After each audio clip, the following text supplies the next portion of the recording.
রাজ্যের বিভিন্ন প্রান্তে চলা বিজেপিতে সদস্য ভর্তি অভিযানকে কেন্দ্র করে মন্তব্য প্রকাশ করলেন অসমের মুখ্যমন্ত্রী হিমন্ত বিশ্ব শর্মা।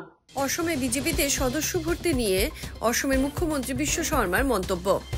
অসমে এখন পর্যন্ত 43,66,000 সদস্য ভর্তি সম্পূর্ণ হয়েছে। প্রতিটি কেন্দ্রে 40,000 করে সদস্য ভর্তি হলে সেই কেন্দ্রে বন্ধ করে দেওয়া হবে সদস্য ভর্তি অভিযান। ইতিমধ্যে বেশ কিছু কেন্দ্রে 40,000 অতিক্রম করেছে এবং সেগুলিতে সদস্য ভর্তি অভিযান বন্ধ করা হবে। যেগুলি কেন্দ্রে 40,000 হয়নি সেই সমস্ত কেন্দ্রে 9 অক্টোবর পর্যন্ত সদস্য ভর্তি অভিযান চলতে থাকবে। 100টি কেন্দ্রে আমরা 40,000 বা তার থেকে বেশি সদস্য ভর্তি করার লক্ষ্য রয়েছে। 20টি সমষ্টিতে অল্প কম, ধুবড়ী জেলায় কম।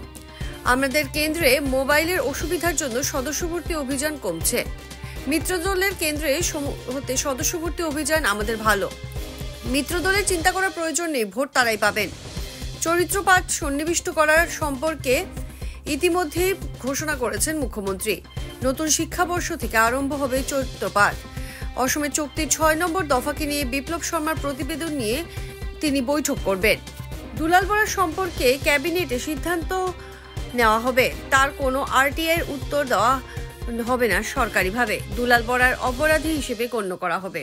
দুর্গাপূজা পর্যন্ত যদি আবহাওয়া কোনো অসুবিধা না দেয় তবে রাস্তা সারানোর কাজও সম্পূর্ণ হবে।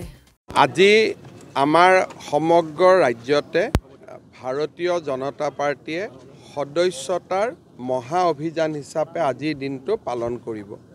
কাৰণ আজিৰ দিনটো অন্ত্যোদয়া দিৱস, পণ্ডিত দীনদয়াল উপাধ্যায়ৰ উপজা দিন। সেইকাৰণে ময়ো জালুকবাৰী সমষ্টিৰ বুথ সভাপতি, মণ্ডল সভাপতি সকলোকে সাক্ষাৎ কৰি আজি যাতে সদস্যতা মহা অভিযান সফল হয় তাৰ বাবে সকলোকে অনুৰোধ জনালোঁ। যোৱাকালিও নিশা মই অসমৰ সকলো আমাৰ বিধায়ক, মন্ত্ৰী, জিলা সভাপতি, আমাৰ প্ৰভাৰীসকলৰ লগত ভিডিঅ' কনফাৰেঞ্চ কৰিছিলোঁ যাতে সমগ্ৰ ৰাজ্যতে আজিৰ দিনটোৰ মহা অভিযান সফল হয়। আৰু জালুকবাৰী সমষ্টিৰ বিধায়ক হিচাপে ময়ো সমষ্টিৰ ৰাইজক সাক্ষাৎ কৰি আজি যাতে আমাৰ সদস্যতা মহা অভিযানটো আমি সফল কৰিব পাৰোঁ তাৰ কাৰণে সকলোকে আহ্বান জনালোঁ। আমাৰ এটা সদস্যতাৰ ক্ষেত্ৰত আমাৰ এটা টাৰ্গেট আছিলে যে আমি দুৰ্গা পূজাৰ আগতে অসমৰ প্ৰত্যেকটো সমষ্টিতে 40,000টাকৈ আমি মেম্বাৰশ্বিপ কৰিম। আৰু আজিৰ পৰা এটা এটাকৈ সমষ্টিসমূহে 40,000 টাৰ্গেট টাচ কৰিব। গতিকে আজি যোনে 40,000 হ'ব তেওঁলোকে আজিৰ পৰা সদস্যতা অভিযান বন্ধ কৰিব। অহাকালি যাৰ 40,000 হ'ব তেওঁলোকে তাত অহাকালি সেইকেইটা সমষ্টিত বন্ধ কৰিব। তেনেকৈ প্ৰতি 126টা সমষ্টিত সদস্যতা অভিযান চলি আছে। কিন্তু এতিয়া লাহে লাহে প্ৰতিটো দিনতে 10টা 12টাকৈ বিধানসভাত সদস্যতা অভিযান শেষ হৈ গৈ থাকিব। আৰু দুৰ্গা পূজাৰ আগদিনাখন মহাপঞ্চমীৰ দিনাখন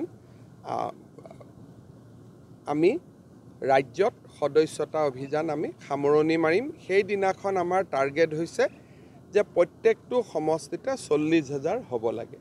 আৰু যদি ক'ৰবাত 2-3,000 কম থাকে সেইখিনি দুৰ্গা পূজাৰ পিছত আমি কমপ্লিট কৰি ল'ম। অভাৰঅল এতিয়ালৈকে আমি 43,67,000 যোৱা ৰাতিলৈকে ভৰি দিছোঁ। আৰু ভাৰতবৰ্ষত যিমান মেম্বাৰশ্বিপ হৈছে তাত 10% অকল অসমেই কণ্ট্ৰিবিউট কৰিছে।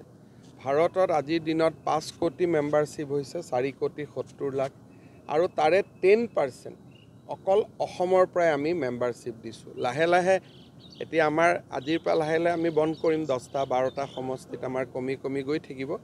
আমাৰ টাৰ্গেট আছিল 40,000 কৰি 100টা সমষ্টিত কৰা 40 লাখ। কিন্তু যোৱাকালি আমি 43,60,000 67,000 পাৰ কৰিছোঁ। আজিও দিনটোত মোৰ ধাৰণা আছে আজিও আমি 2 লাখ পাৰ কৰি যাম। গোটেই অসমতে আমি 50 লাখ সদস্য, 40 লাখ কৰি 100টা সমষ্টিত 40 লাখ আৰু 2-এটা সমষ্টি অলপ বেছিকৈ কৰিছে। গতিকে 50 লাখ আমি সদস্য সংখ্যা টাৰ্গেটত উপনীত হ'ব পাৰিম বুলি আমি আশা কৰিছোঁ।